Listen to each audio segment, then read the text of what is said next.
Hello, today I will be teaching a specific food test. Thank you for tuning in with my food presentation. When working around food, you always want to make sure that you have good hygiene. You want to make sure that your clothes are clean and that you have something to cover your hair. Now, when handling food, you want to make sure that your hands are clean also. It is very important. So when you're washing your hands, you want to make sure that the water is 100 degrees Fahrenheit, or at least as hot as you can stand it. Then you want to add soap, and you want to scrub your hands and your arms. Afterwards, for at least 15 seconds, you want to get a paper towel or a towel and dry them off. So just scrub them real good until you get all those germs off of them.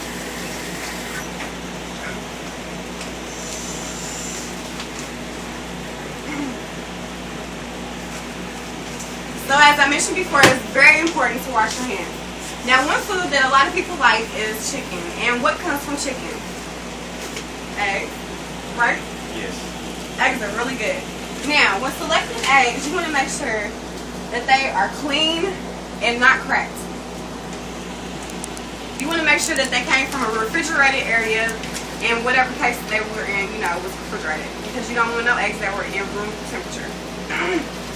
Now, when you're cooking eggs, you want to make sure that the minimum temperature is 145 degrees Celsius and 63 degrees Celsius. Now, I know that I did not say that right, so what do you think it should be?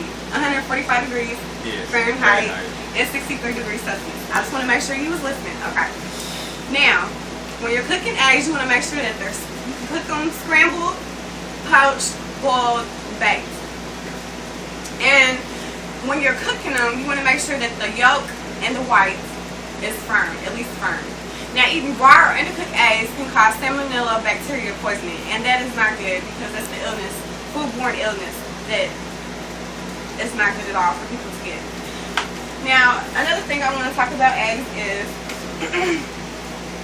when you're cooking with them, you don't want them to be touching any surfaces. You don't want your equipment to get contaminated. You want to make sure that you wash your equipment. You want to make sure that you wash the surfaces and you clean them and sanitize them. It's very important because you do not want anybody to get salmonella poisoning. Now, another thing that I want to talk about is fruits and vegetables.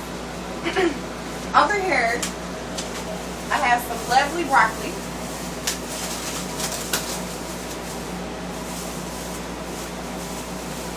I have some tomatoes. And I kept them in a bag so they be fresh. I have a head of lettuce, some squash,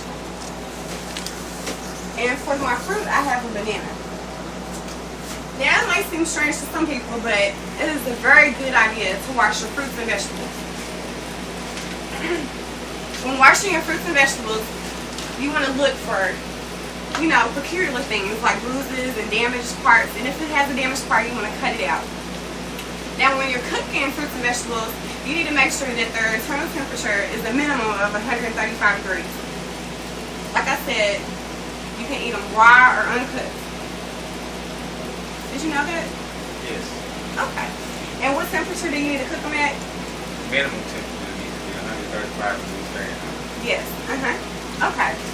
Now, the next thing I want to talk about is meat. Over here, I have a bag of hamburger meat. And I also have some fish that was caught in the pond. Now, your hamburger meat, you want to have it at 155 degrees Fahrenheit.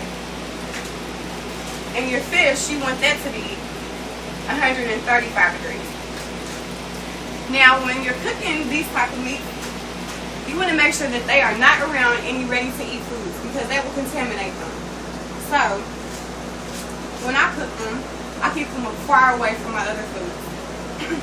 So what's one very important thing that you want to do when you're cooking meats? Make sure that the meats that you're cooking are not around ready-to-eat food that can cause contamination. Right. Now, some key points about cooking are: make sure you specify all cooking times and their minimum internal temperatures for every single recipe. You need to use a thermometer, and when you use a thermometer, you need to make sure it's the right size, for whatever vegetable, fruit, or meat that you're cooking. You need to avoid overloading equipment. For instance, you could be frying some chicken and you put too much chicken in the fryer. That way, some of the chicken will not be cooked all the way thoroughly.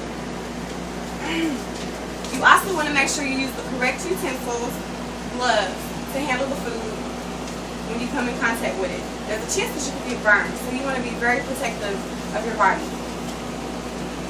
Finally, you need to make sure you taste your food, and you need to make sure when you taste it that you are not contaminated. It's the correct way to taste your food. Now, always remember that when you're cooking, there's a chance that microorganisms can get into your food. So that's why you need to always wash your hands, make sure you have good hygiene, and make sure that you cook your foods to the right internal temperatures. Thank you for tuning in for my food presentation.